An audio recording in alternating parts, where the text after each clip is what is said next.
Hola, ¿cómo están? En una jornada muy especial para mí, porque estoy tratando de avanzar en la lectura de aquello que escribí hace mucho tiempo y se publicó también hace mucho tiempo. Quiero compartirles la lectura de uno de los capítulos indianos que titulé Urbanismo Hispanoamericano. El urbanismo hispanoamericano es prácticamente una resolución americana que tiene antecedentes, que tiene sus lejanísimos antecedentes en otras partes del mundo. Pero el hecho concreto en sí de la ciudad americana fue un puntal importante para sostener lo que va a ser la incorporación de América a la órbita de Europa. Con todas las cuestiones que puedan surgir desde los pensamientos diversos que hoy anidan en la sociedad respecto a este hecho, rescato y pongo en valor la ciudad hispanoamericana, la ciudad que fue fundada por los españoles en las tierras de América para dar una organización y un sentido que, más allá de ser de raíz europea, fue genuinamente americano. Cuando España incorporó el Nuevo Mundo a la órbita europea, debió asumir y resolver compromisos inéditos hasta ese momento. Heterogénea en su cultura, respondió con una unidad sin fisuras, integrando estas tierras americanas con un lenguaje común y una fe trascendente. La arquitectura y el urbanismo cumplieron un papel fundamental en el proceso cultural, y bien lo atestigua el hecho de ser la fundación de ciudades uno de los primeros pasos dados por los hispanos para lograr el acceso a las comarcas circundantes. La ciudad era la cabecera y base de operaciones para la exploración, colonización y consolidación de las diversas zonas geográficas americanas. A la vez, extendió su jurisdicción administrativa aún a aquellas que restaban reconocer y poseer. Varios centenares de ciudades fueron establecidas en los 3 siglos de dominio español en América, en aquellos sitios donde hubiese culturas ancestrales como en los que todavía la huella humana era casi imperceptible.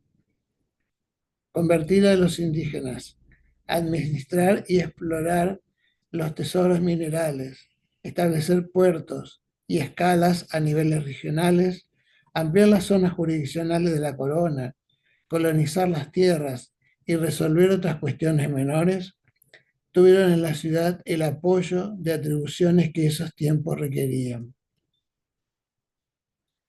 La ciudad en Hispanoamérica tuvo su origen en tácticas guerreras y sus habitantes, vecinos y soldados a la vez, conformaron una sociedad militante en el orden y la disciplina, compacta y homogénea en sus valores morales y espirituales y con disposición jerárquica en sus estratos sociales. De este modo, las nuevas poblaciones, desde México y las Antillas hasta el Río de la Plata, adoptaron para su traza urbana la disposición del damero o cuadrícula, caracterizada por estructurarse mediante manzanas regulares, la mayoría de las veces cuadradas, y alineadas con calles que se cortaban en ángulo recto, permitiendo un desplazamiento y adecuado para las maniobras castrenses. La urbe americana se fundó y extendió en un movimiento de fe y esperanza en el futuro, que condujo a la reelaboración total de la ciudad y de su idea. La cuadrícula regular, pensada en función de las necesidades de conquista y colonización, puso su centro vital en la plaza de armas, ya sea equidistante de todo punto urbano o bien cercana al río o con salida al mar. De este modo, La plaza se constituyó en el núcleo neurálgico de los primeros asentamientos europeos en América. Rodeando la plaza se ubicaron los principales edificios civiles y religiosos, con lo cual este espacio abierto y desolado centralizó y resumió en sí la presencia del poder político y religioso, amén de emerger como pieza clave para la referencia ciudadana desde la fundación hasta hoy día. La Plaza Mayor o de Armas ofreció un lugar adecuado a las manifestaciones externas del culto católico, tomó un carácter simbólico en las conmemoraciones cívicas y propició una calidad de uso espacial favorable a los indígenas acostumbrados a los espacios abiertos y a las grandes extensiones. De la plaza, precisamente de sus vértices, partían las calles como fuerzas de expansión y caracterización de la trama urbana. Así como las calles rectas indican un orden propuesto por los monarcas desde la Edad Media, en el trazado previo a la ocupación efectiva del suelo urbano se ha visto la variación hacia el renacimiento del urbanismo americano. La plaza pasó a ser el núcleo generatriz urbano y las calles se irradiaron expandiendo la fuerza organizadora de la trama regular.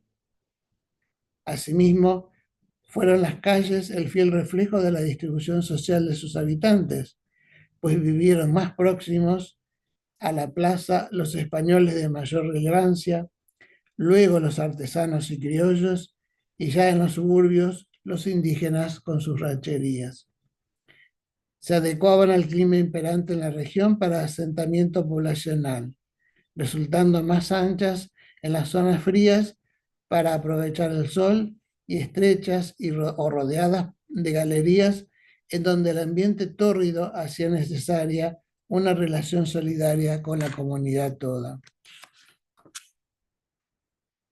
Las manzanas cuadradas se dividieron en 4 sectores o solares que se entregaban a los pobladores mediante sorteos. Se llamaban suertes así, dejando estipulados previamente los sitios para los edificios públicos, tales como el cabildo, la aduana, el arsenal, el astillero y la iglesia matriz.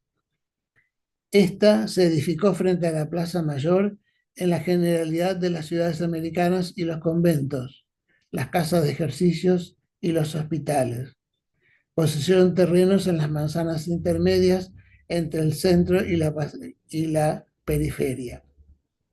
Esta última era la zona en que se ubicaban las actividades de una primitiva producción artesanal e industrial, basada en curtiembres, mataderos, molinos y otras. Luego aparecían las chacras, las quintas y más lejos las estancias. Era el suburbio de la ciudad colonial lo suficientemente amplio para asegurar su injerencia sobre los campos en común para el pastoreo, llamados ejido y dehesa, y desde los montes que suministraban la leña necesaria para las actividades cotidianas de la población.